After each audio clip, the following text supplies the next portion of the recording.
Bom, moçada, vamos continuar aqui.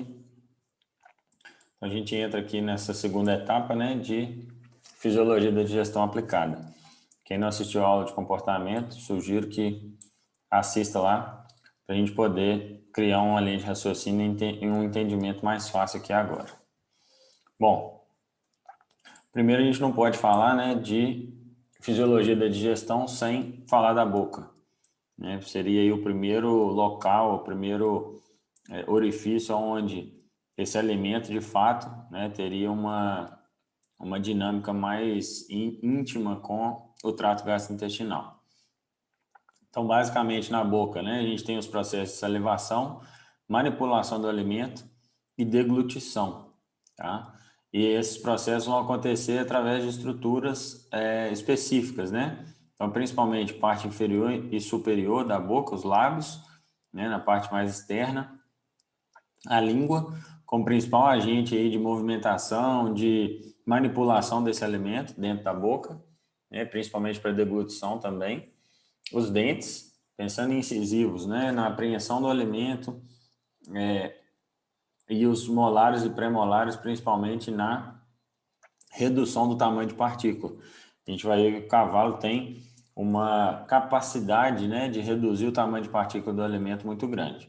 E as glândulas salivares, né, sempre em pares, aí trabalhando para poder umedecer, para poder lubrificar esse bolo alimentar antes da deglutição, tá? A gente vai ver também com mais detalhes. Muito importante que essa deglutição, ela tem uma primeira fase que é voluntária, então esse movimento da língua de levar o alimento em direção à orofaringe, né, em direção ao esôfago, ele é voluntário e a partir de um certo momento ele é reflexivo. Então isso acontece com qualquer espécie, né, animal, acontece com a gente inclusive, a partir de um determinado momento a deglutição vira reflexiva, a gente não tem mais controle sobre a ação. Aqui, só para a gente ter uma noção, né, uma ideia de como é que funciona essa questão de tempo de ingestão. Então aqui a gente tem o tempo de ingestão em segundos por grama de matéria seca, né, comparando aí bovinos, equinos, muares. Muares a gente praticamente só vai ter o dado de feno, sendo que é bem mais lento o consumo do que a espécie de equinos, por exemplo, né? Mas a lógica aqui, o padrão que a gente identifica aqui é que para alimentos como palhada, feno, silagem pré-secada, silagem de gramínea e concentrado, ou seja, a gente vai alterando, né, saindo de volumoso, indo para concentrado, e também, né, uma palhada com uma quantidade maior de fibra, com a fibra às vezes de pior digestibilidade ou dificuldade mesmo de redução de tamanho de partícula, digestibilidade mais baixa, a gente sabe que o tempo de retenção, né, o tempo que o alimento fica no trato gastrointestinal, ele é proporcional à digestibilidade. Então, um alimento que fica, por exemplo, uma palhada que tem digestibilidade mais baixa, que tem mais dificuldade de passar pelo trato gastrointestinal, então a taxa de passagem desse alimento tende a ser mais lenta, né? A gente acaba tendo menos consumo, então demora um pouco mais para esses animais comerem e uma coisa está sempre relacionada à outra. Quando a gente pega, né, comparando o volumoso com o concentrado, a gente já percebe que o consumo de concentrado é muito mais rápido. A gente está falando aí, saindo, por exemplo, de um feno de gramínea, quase que 3 vezes um consumo mais lento do que um consumo de concentrado. Isso implica em que, gente? Mesmo os concentrados multiparticulados, os concentrados, as rações 100% extrusadas que a gente tem, elas tendem a ter um tempo de consumo um pouco mais lento, mas ainda assim ele vai ser mais rápido do que um volumoso. Então, em hipótese nenhuma, a gente pode negligenciar, né, essa oferta, essa inclusão de fibra, inclusão de volumoso de boa qualidade na dieta dos cavalos, tá? Principalmente em função disso, a gente já viu alguns fatores, né, na outra aula de comportamento que vão ser influenciados por esse tempo de consumo, né, e pensando em sobrecarga gástrica, pensando em bem-estar, pensando em saúde de trato gastrointestinal, a gente precisa estimular esse consumo lento, né, lembrando do que a gente precisa trazer esse cavalo mais para perto da natureza do comportamento dele. Bom, quando a gente pensa no processo de mastigação, E aí eu chamo a atenção que o cavalo é um indivíduo, uma espécie naturalmente eficiente na redução do tamanho de partícula. Às vezes a gente fica vendo, né, no feno, no pré-secado mesmo, até na própria produção de silagem, as pessoas muito preocupadas com o tamanho de partícula, se está longo, se não está. E o cavalo, além de ser um excelente selecionador de elemento, ele também é um excelente redutor de partícula, né? Então, o processo mastigatório, a gente já viu na outra aula lá também, o processo mastigatório, ele o cavalo é muito eficiente em fazer essa redução de tamanho de partícula, tá? A mediana do tamanho de partícula que um cavalo deglute, só para vocês terem uma ideia, é aproximadamente 1,6 milímetros. Então, nós estamos falando aí da 50% das partículas que são deglutidas têm medidas menores do que 2 milímetros. Então, é praticamente uma moagem mesmo, né? O processamento que acontece na mastigação do cavalo é muito intenso. Bom, quando a gente pensa ainda nessa questão da deglutição e etc., entram os pares de glândulas, né, como órgãos aí bem importantes nesse processo. Então, a gente tem as parótidas, sublinguais e as mandibulares como glândulas principais, né, excretoras aí de saliva, com o objetivo de lubrificar, umedecer e tamponar o alimento, tamponar o bolo alimentar, que vai ser conduzido aí pelo esôfago até o estômago. Então, basicamente, essa seria a função da saliva no cavalo. A gente não vê a função de iniciar o processo digestivo na saliva, principalmente em relação ao amido, né? A gente tem aí na nossa saliva, no humano, e na saliva do suíno, uma quantidade maior de amilase do que a gente vê no equino, né? Lembra que na natureza o cavalo é um indivíduo que come forragem, que come verde, né? A gente não tem essa seleção, essa evolução genética para aumento de amilase na saliva, diferente dessas outras espécies. Então, isso também, às vezes, tem um confundimento grande, né? A gente precisa estar atento aos limites de amido, aos limites de açúcar que a gente vai colocar aí nas dietas para que não haja sobrecarga, né? Uma coisa bacana a gente pensar é que sempre que tem algo na boca do cavalo, inclusive a própria embocadura, é um fator de estimulatório à salivação.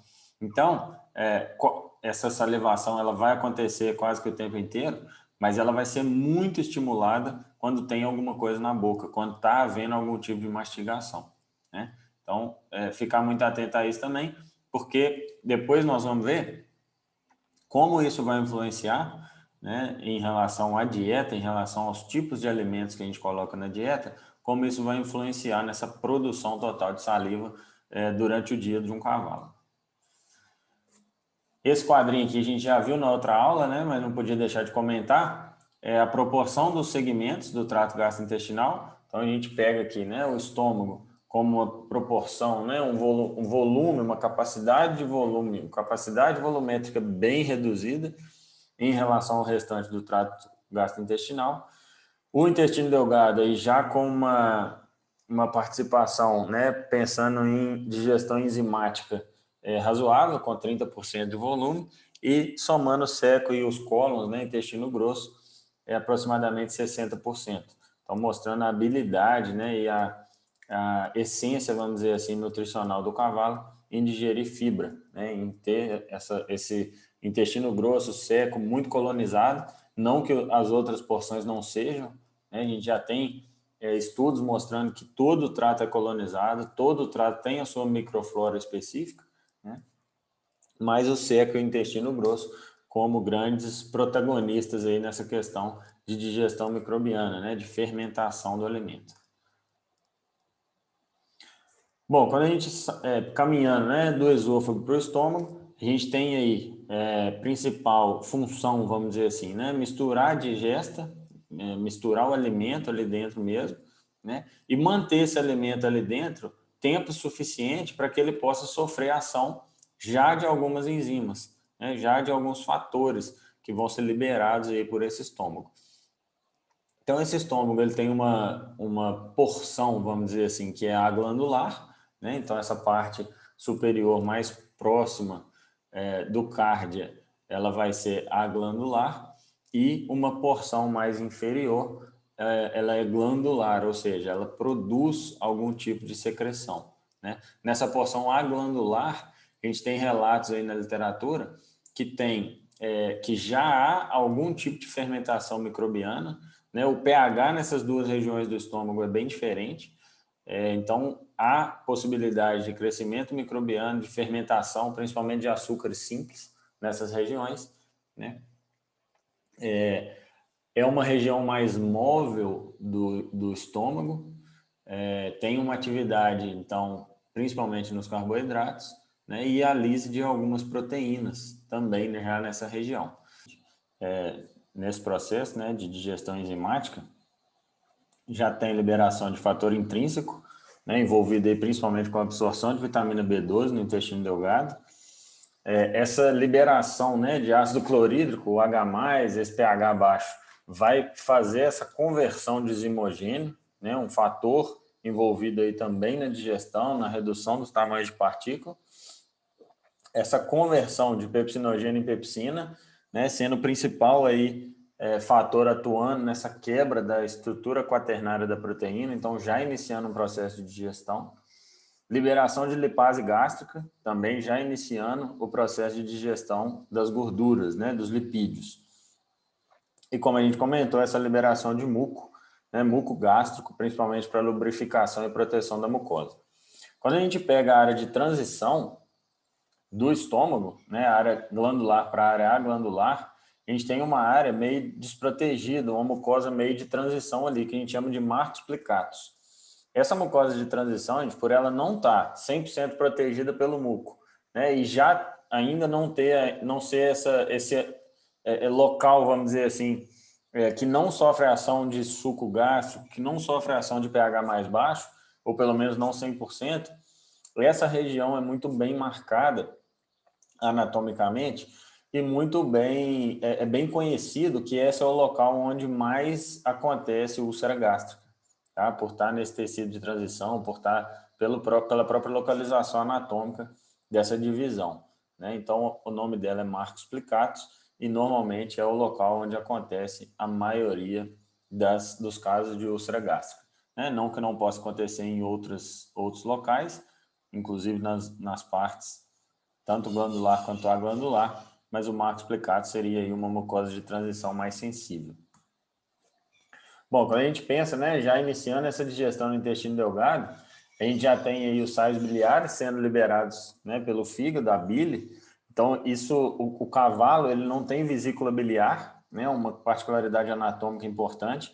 Então, esses sais biliares, eles são liberados, eles são excretados quase que o tempo inteiro, né? Obviamente que isso é estimulado no consumo, isso é estimulado durante as refeições, mas há a liberação desses sais biliares o tempo todo. Isso também dá a característica, né, que a gente pode usar muito nos manejos, muito nas dietas, de poder colocar um pouco mais de óleo, né, um pouco mais de lipídio na dieta do cavalo. O cavalo tem uma habilidade muito grande, também devido a essa alteração anatômica de não ter vesícula biliar, uma habilidade muito grande de digerir lipídio. O pâncreas, né, participando, vamos dizer assim, ativamente desse processo com a lipase pancreática, então, também uma enzima específica, né, para a digestão de gordura, de lipídio. Tripsinogênio, participando da digestão das proteínas, né, e também o pâncreas liberando bicarbonato para poder regular o pH, tá? Essa questão é muito importante porque se a gente pegar, né, até um relato aqui, ó, principalmente o aumento, né, de fluxo líquido para o intestino delgado, é muito importante que esse ambiente esteja neutro ou levemente alcalino, para que aconteça o transporte ativo dos nutrientes através da membrana, através dos enterócitos, né? Então, como o alimento vem de um pH abaixo do estômago, essa liberação de bicarbonato pelo pâncreas é fundamental que ela ocorra para que se regule esse pH e essas enzimas no intestino possam agir, né? Possam trabalhar em sua melhor performance, tá? No intestino delgado, a gente também tem liberação de alfa-amilase, né? É talvez um dos pontos aí de mais estudo na digestão de carboidratos nos equinos, né? E aí a gente já sabe, tem vários trabalhos aí mostrando que a gente tem a digestão de amilase do milho diferente da digestão do amido do milho, diferente da digestão do amido da aveia, diferente da digestão do amido do sorgo, por exemplo, né? E de qualquer outro cereal ou de qualquer outro alimento que seja rico em amido. Então a gente sabe que essa amilase ela tem uma certa especificidade, ela tem mais afinidade com alguns tipos, algumas moléculas de amido e menos com outras, né? Então no caso da aveia e do milho é muito claro, isso é relatado, né? A digestibilidade do amido da aveia ela é maior no intestino delgado do que do amido do milho, né? Mesmo que às vezes os trabalhos mostrem que a digestibilidade no trato digestivo total seja muito parecida. Mas por que é fundamental o máximo que a gente puder, né, fazer com que esse cavalo consiga digerir de amido no intestino delgado para que não haja escape desse amido para o intestino grosso? A gente vai ver o que isso pode causar daqui a pouquinho. Essas enzimas secretadas pelo pâncreas, né, principalmente que a gente está falando, essa alfa-amilase, ela cliva as ligações de alfa-1,4, né, que são as que mantêm as ligações ali entre os resíduos de glicose nas moléculas de amido, e deixa as ligações e ramificações alfa-1,6 intactas. Então, quando a gente pensa nas ligações alfa-1,6, né, algumas moléculas de amido têm mais alfa-1,6 que não são clivadas. E aí isso também vai interferir nessa questão da digestibilidade do amido de cada alimento. Quando a gente pega, né, a gente tem alguns trabalhos aí também não muito recentes, isso já tem mudado um pouco na literatura mais moderna, mas levando em consideração essa quantidade de enzimas, né, que se tem, essa liberação de alfa-amilase, alguns autores recomendam, né, que a gente não exceda de 0,3 a 0,4% do peso vivo do cavalo por refeição. Então, 0,4%, gente, significa que um cavalo de 500 quilos, né, vamos pegar aí 500 quilos, ele não poderia comer mais de 2 quilos de amido por refeição, levando em consideração o potencial de digestibilidade em relação às enzimas, tá? Nós não estamos considerando aqui outros fatores, outras consequências de se colocar muito amido na dieta de um cavalo. Nós estamos considerando aqui apenas a ótica, vamos dizer assim, da fisiologia das enzimas, da disponibilidade de enzima para poder digerir esse amido, tá? Toda vez que a gente vai fazer uma mudança, né, ou aumentar, ou reduzir, ou mudar algum tipo de alimento na dieta, a gente precisaria ir mais ou menos em torno de 14 a 15 dias para poder ter essa alteração do ponto de vista enzimático, tá?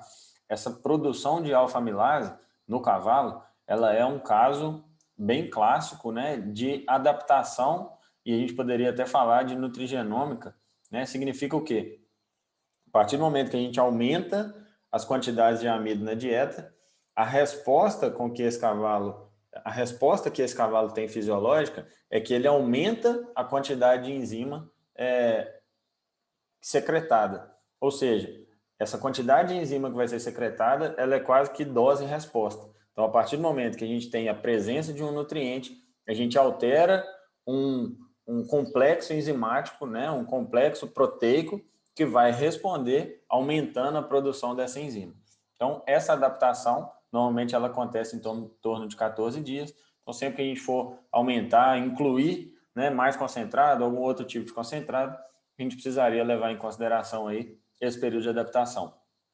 O que não quer dizer que todo o metabolismo do cavalo vai se adaptar em 14 dias, tá? Mas, basicamente, tanto essa excreção enzimática, essa secreção de enzimas de alfa-amilase especificamente, e aí um outro ponto importante, que é a adaptação da microflora, elas tendem aí a durar de 14 a 21 dias, tá? Se a gente pegar um todo sobre essa ótica de adaptação.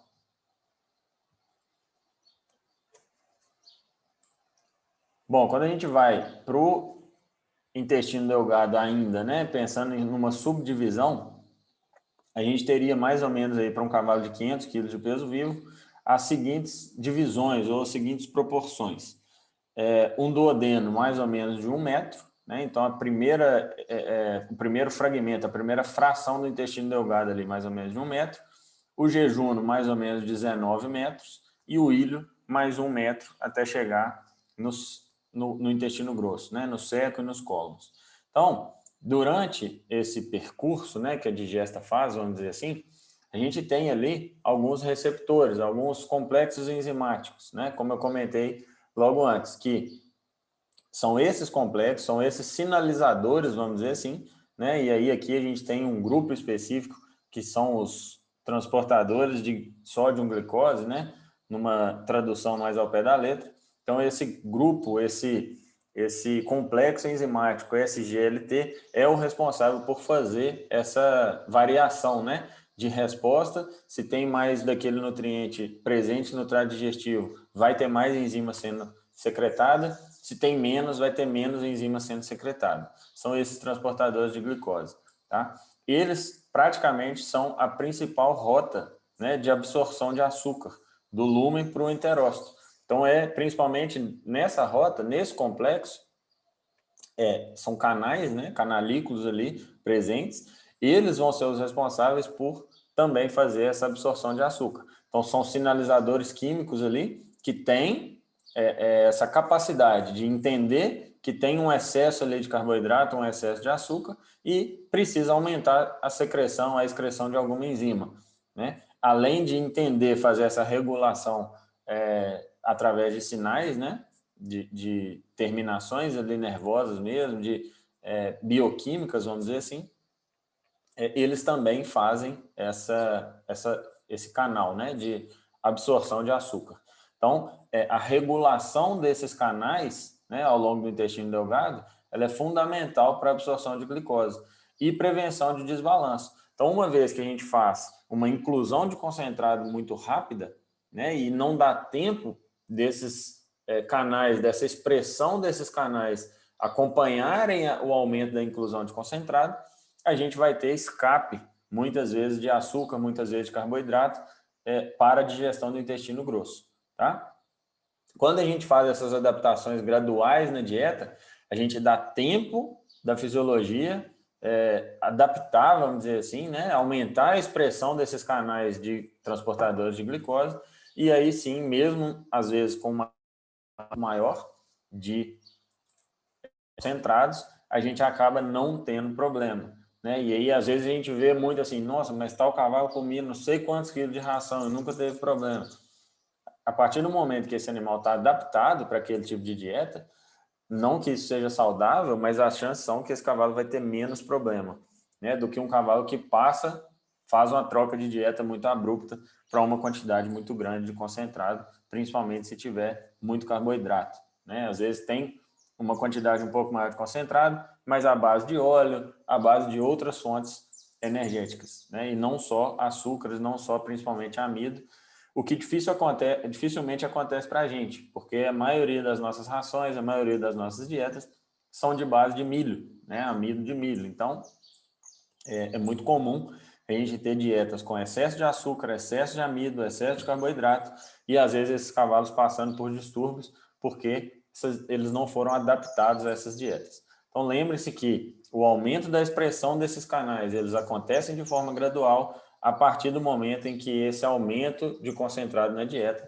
também acontece de forma gradual, tá? Super importante a gente lembrar da adaptação das dietas.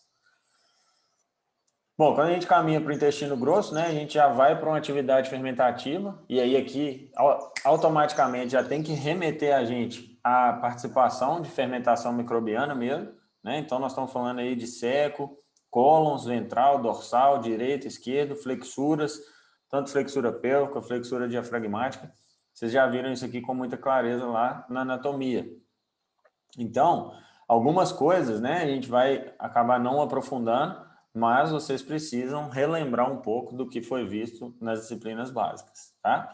Então, essa atividade fermentativa, moçada, aqui ela é muito intensa, né? Aqui ela tem realmente o papel, né? Talvez num cavalo em manutenção, praticamente 70%, 80% do metabolismo energético, ele tem origem na degradação de fibras, ele tem origem na produção de ácidos graxos, tá? Então, quais são as funções, né, do intestino grosso? Vamos pensar.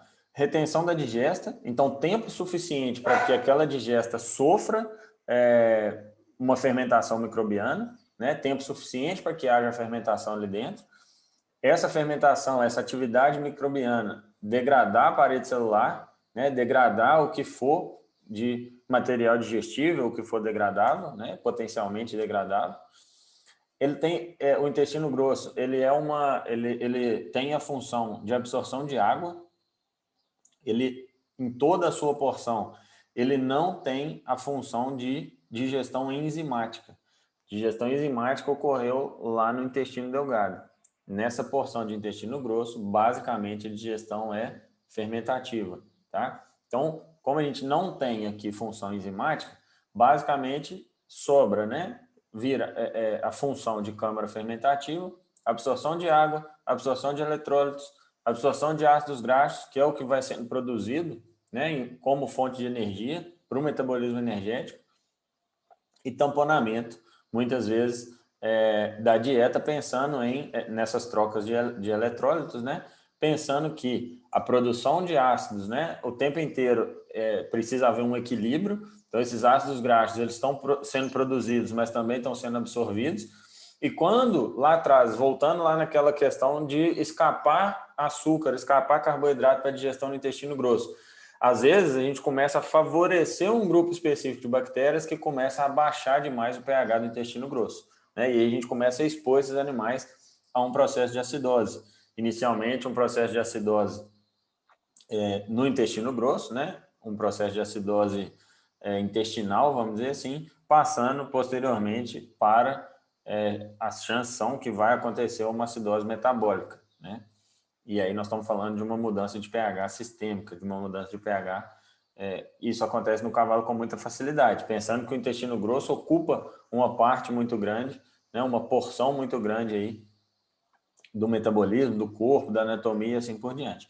Então, é muito importante que a gente consiga controlar essa questão do que chega no intestino grosso, embora a gente não tenha controle sobre isso, mas a gente acaba tentando formular dietas que vão favorecer, né, o crescimento dos micro-organismos, a manutenção da saúde do trato gastrointestinal. A gente já falou isso em outras situações, mas lembrando que sem saúde de trato gastrointestinal não existe performance, não existe função no cavalo, né? Um cavalo que não tem saúde de trato gastrointestinal, ele não faz prova, ele não faz lida com gado, ele não faz cavalgada, não faz passeio. Então, a saúde do trato gastrointestinal é prioridade no manejo, na criação de cavalo. E aí é por isso que a gente mantém sempre um mínimo de fibra de boa qualidade, fibra que vai conseguir manter, né, hidratação no trato gastrointestinal, principalmente intestino grosso, para que a gente não tenha aqueles desequilíbrios hídricos, né, e esse material fique ressecado, expondo ainda a chance desse cavalo ter uma cólica por compactação e assim por diante. Então, basicamente, quando a gente pensa nas funções do intestino grosso, a gente já começa a entender, né, como que eu posso dar manutenção de saúde para essa porção aí do trato gastrointestinal. Isso aqui é um universo, tá, gente? Em cada porção dessa, em cada fase dessa, a gente tem micro-organismos específicos, tem uma colonização própria. Se a gente muda a dieta de um jeito, favorece um grupo de micro-organismos. Se a gente muda de outro jeito, favorece outro grupo de micro-organismos. Se a gente coloca pré-biótico, probiótico na dieta, muda isso aqui também. Então, tem trabalhos mostrando, inclusive, que alterações de microflora, alterações, né, de microbioma do trato gastrointestinal podem ser responsáveis, inclusive, por alterações no comportamento psíquico dos cavalos. Então, são muitas informações, quase que a gente precisaria, talvez, de um curso de 5 anos só para poder discutir isso, tá? Tem muita coisa para poder ser discutida. Mas trouxe aqui as funções do intestino grosso para a gente, em cima delas, começar a desenvolver raciocínio, a desenvolver entendimento, né, sobre como que a gente pode manter isso aqui da melhor forma. E aí, quando a gente pensa, né, nessa questão de fermentação, nós estamos falando aqui que é a porção do intestino, a porção do trato gastrointestinal que vai fermentar volumoso, que vai fermentar a parte fibrosa, a parte volumosa da dieta, né? E aí eu trouxe aqui para vocês alguns exemplos, só para a gente caracterizar o seguinte: volumoso não é tudo igual, tá? Aqui, para vocês terem ideia, ó, moléculas de celulose e hemicelulose, né, elas contêm ligações beta-1,4. Lembra que aquela amilase, alfa-amilase lá que a gente comentou na digestão enzimática, ela clivava, ela quebrava as ligações alfa-1,4? Na maioria dos volumosos, na maioria das plantas da parede celular, as ligações mais comuns, né, elas são beta-1,4, são ligações que a alfa-amilase não quebra. Então, por isso a gente necessita muito da presença dos micro-organismos ali para poder digerir essa fração mais fibrosa, tá? Então, essas ligações beta-1,4 são as ligações que vão ser quebradas pelas bactérias, né, pelos micro-organismos fermentadores. E aí, se a gente comparar uma molécula de celulose, né, e de hemicelulose com, por exemplo, uma molécula de pectina, a gente já vê que são estruturas totalmente diferentes, né? O que seria essa pectina? Ela faz parte da parede celular, né? Ela está presente ali como um carboidrato estrutural, mas, ao mesmo tempo, ela é um carboidrato não fibroso, né? A pectina aí que está presente na polpa de beterraba, está presente na polpa cítrica, está presente na casquinha de soja e tem sido tratada aí como a superfibra, como a grande descoberta, né, para nutrição de equinos. Mas, na verdade, ela só é um carboidrato de digestibilidade mais alta, né, uma que a gente chama de fibra solúvel ou uma fibra de alta digestibilidade, pela facilidade de quebra dessas moléculas dela, tá? Algumas empresas aí trabalhando produtos, né, com pectina como base de carboidrato, com muita excelência, com muita qualidade nos produtos, né, visando sempre essa saúde do trato gastrointestinal. A grande diferença, pessoal, que a gente tem que entender é o seguinte: toda vez que um cavalo digere amido, esse amido vira glicose, essa glicose gera uma resposta de insulina, às vezes muito alta, tá? Quando esse cavalo é submetido a diversos picos de insulina, ou seja, ele come amido, come açúcar, né? E aquilo ali vira glicose. Aquela glicose induz um pico de insulina. Então, esse cavalo o tempo inteiro vai tendo, durante a vida inteira, ou durante muito tempo da vida, ele vai tendo esses picos de insulina. Então, a gente chama isso de índice glicêmico, né? Que a insulina acompanha esse índice glicêmico.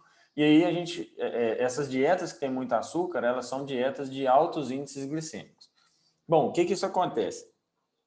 Quando esse cavalo é exposto a esses vários picos de insulina, né, ele começa a desenvolver um quadro semelhante ao que acontece na diabetes tipo 2 no humano, até chegar num momento que esse cavalo desenvolve uma resistência periférica à insulina, que ele desenvolve uma síndrome metabólica equina, ele culmina, né, com quadros de laminite e outros problemas metabólicos, problemas articulares, obesidade e assim por diante. Né, um quadro meio multifatorial.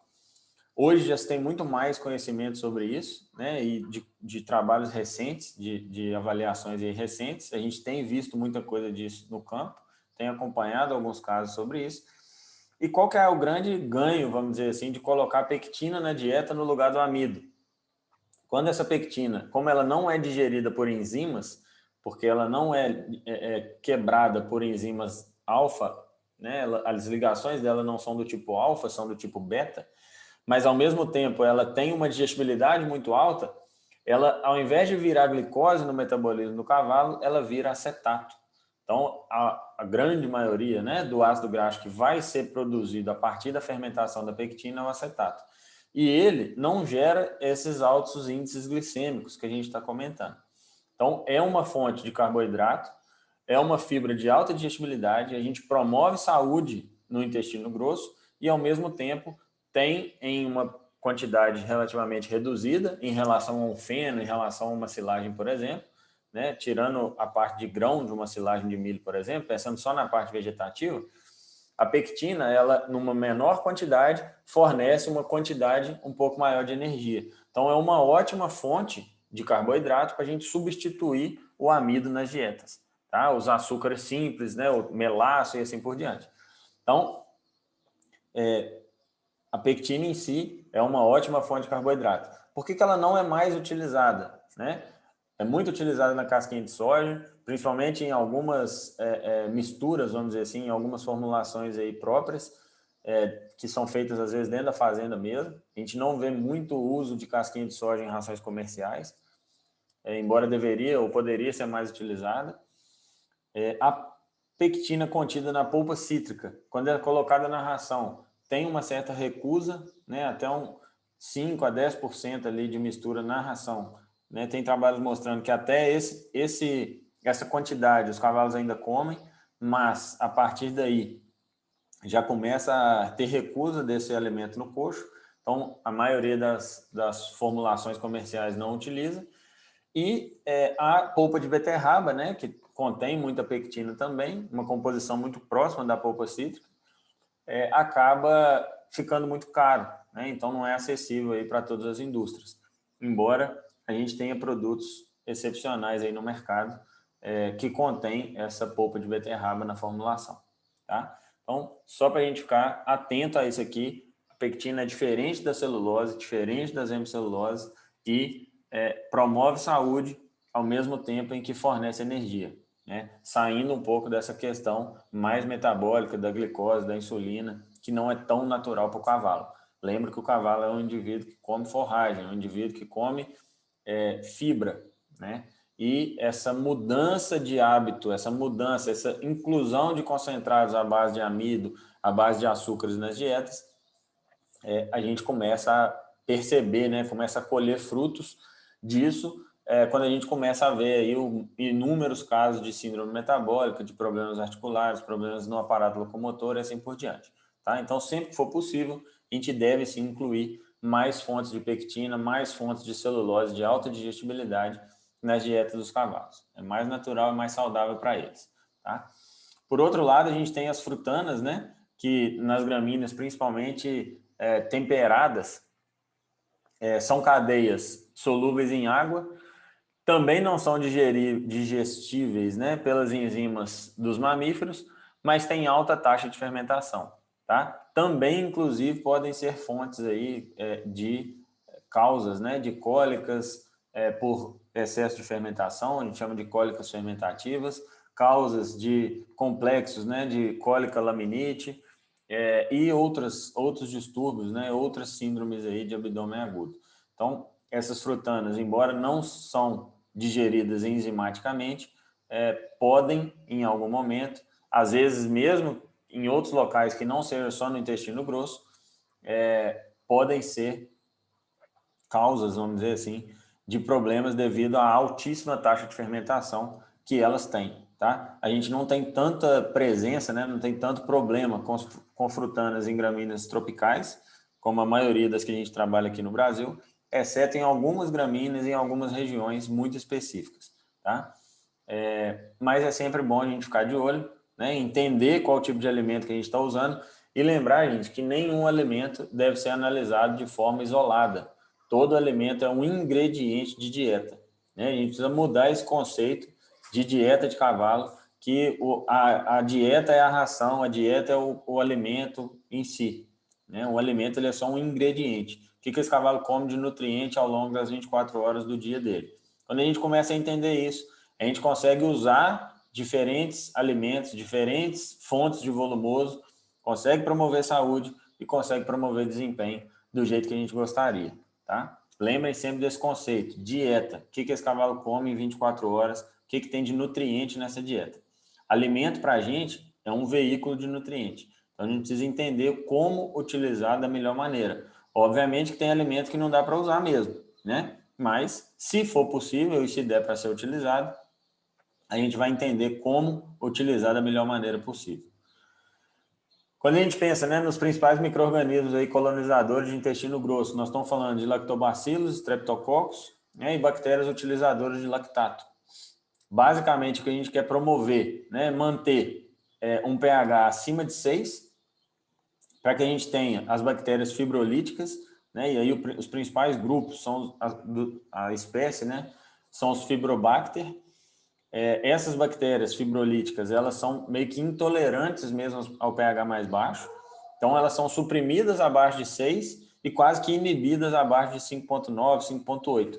Ou seja, quando a gente deixa escapar carboidrato, né? Quando a gente excede os limites de carboidrato na dieta e passa para o intestino grosso, o que nós estamos fazendo? Nós estamos fazendo aumentar a fermentação, né? Um nicho específico de bactérias ali, principalmente essas utilizadoras de amido, utilizadoras de concentrado, elas fermentam mais, produzem mais ácido, o pH do intestino grosso cai, a gente tem inibição das bactérias degradadoras de fibra, e muitas vezes isso vai até culminar numa redução da digestibilidade da fibra, numa mudança do ciclo hídrico no intestino grosso e, às vezes, casos de cólicas por compactação, por excesso de fibra ou por falta de degradação dessa fibra, né?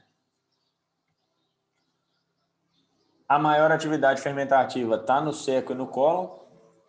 Então, quando eles recebem esses resíduos do intestino delgado, isso acaba ainda se intensificando mais, né? Basicamente, os principais ácidos que vão ser produzidos, vamos dizer assim, né? Acetato, propionato e butirato. A gente já tem uma ideia do que acontece, né? Se assemelha muito do processo de fermentação que acontece dentro de um rumen. É meio que aquele ditado assim, é igual, mas é diferente, né?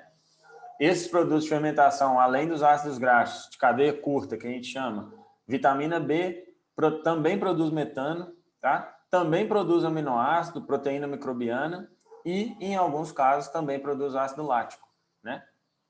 Principalmente quando a gente está deixando muito carboidrato, escapando muito carboidrato da digestão do intestino delgado, chega muito carboidrato no intestino grosso, as bactérias que degradam esse amido produzem propionato, mas também produzem ácido lático, e aí o pH reduz com muito mais intensidade, tá? Os aminoácidos que são produzidos, diferente dos ruminantes, né, que tem o processo enzimático após a câmara fermentativa e conseguem digerir a proteína microbiana, o cavalo aproveita muito pouco dessa proteína microbiana que é produzida no intestino grosso. Então, acaba que esse aminoácido, essa proteína que é produzida ali, muito dela vai ser perdida nas fezes, tá? Então, essa produção, né, dos ácidos, ela também acontece, ela muda em função do substrato e mudanças na dieta sempre vão acarretar ou vão ter como consequência mudanças da microflora e, consequentemente, mudança dos produtos. Lembra, gente, que o produto, ele é um produto, né? Então, se a gente está falando em mudança desse produto, é porque mudou quem está produzindo, tá? É sempre a gente olhar um passo para trás. Se mudou o grupo de bactérias que está predominando ali, possivelmente é porque está mudando o substrato que está chegando, né? E se está mudando esse substrato que está chegando no intestino grosso, possivelmente a gente precisa de fazer alguma alteração nas dietas, tá? Só para relembrar aí, né, as cadeias, o ácido acético com 2 carbonos na cadeia, o propiônico com 3 carbonos e o butírico com 4 carbonos, né? Então, basicamente, as cadeias, as estruturas desses ácidos produzidos aí, por isso que a gente chama de ácidos graxos de cadeia curta, né? Eles têm até 4 carbonos. Aqui um trabalho só para mostrar o seguinte, o efeito da relação de feno e cevada, então vamos entender isso aqui, né, como volumoso e concentrado, na população microbiana do seco e do cólon ventral direito de equinos. Então, isso aqui foi feito via no local, né, avaliação local, tanto no cólon ventral direito quanto no seco. Então, o que a gente tem? Dietas 100% volumoso, 100% feno, né? A gente tem aí uma quantidade, pensando nos principais micro-organismos, utilizadores de lactato, os lactobacilos e os streptococcus. Quando a gente coloca 50% de feno e 50% de cevada, a gente percebe que há um aumento, né, em todos os grupos de bactérias. Então, o que chama atenção para a gente? Chama atenção o seguinte, chegou mais substrato.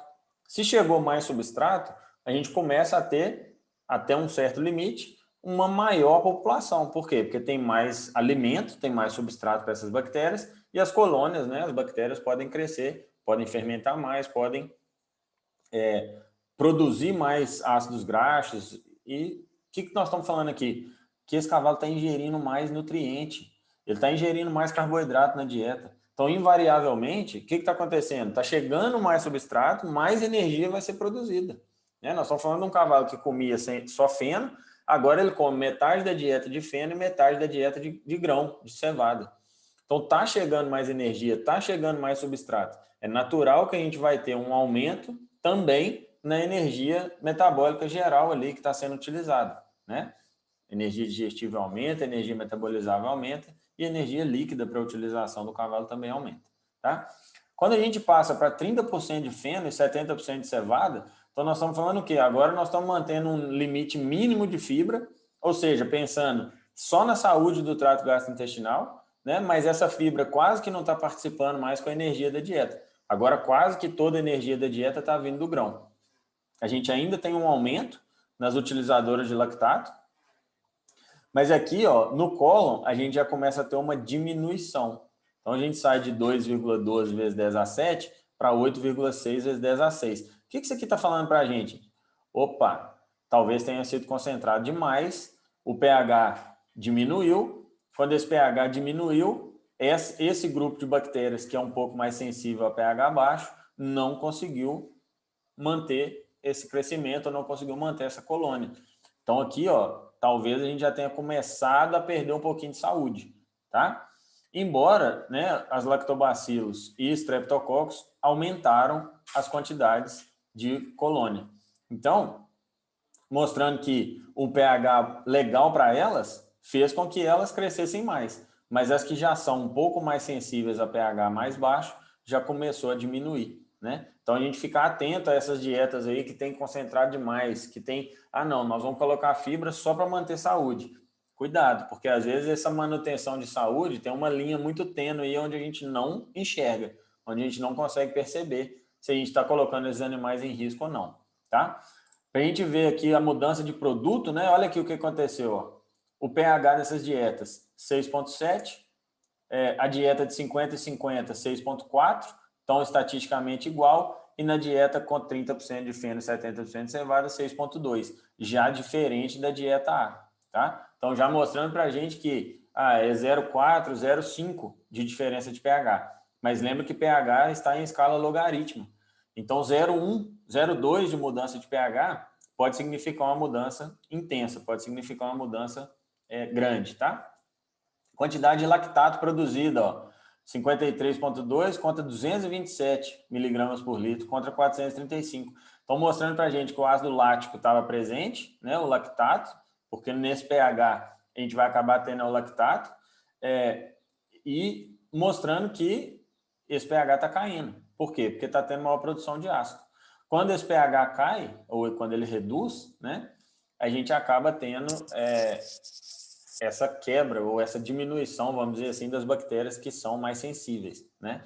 Se a gente for pegar aqui, ó, a produção total de ácido graxo foi igual, estatisticamente, entre os tratamentos, né? Mas o acetato reduziu, o propionato aumentou e a relação, né, a soma entre as duas cadeias, que seria o butirato e o acetato, que é a cadeia de 4 carbonos, em relação ao propionato, que é a cadeia de 3 carbonos, a gente acaba tendo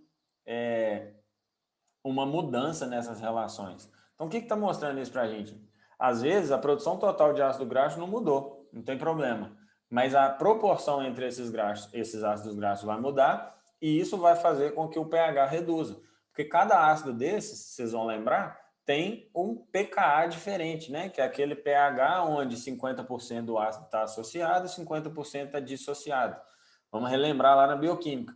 Então, quando a gente tem mais lactato, ácido lático, que é um ácido com pK mais baixo, é um ácido mais forte, a gente acaba reduzindo o pH do meio, né? E aí a gente começa a botar em risco ali alguns grupos de bactérias que possam não desempenhar tão bem em pHs mais baixos, tá? Então, lembrando que isso tudo é em função de qual substrato está chegando lá no intestino para ser fermentado, beleza? Moçada, a gente finaliza por aqui, né? Lembrem aí de deixar as dúvidas lá na plataforma, a gente vai estar sempre à disposição aqui para poder respondê-las. Um abraço, fiquem com Deus.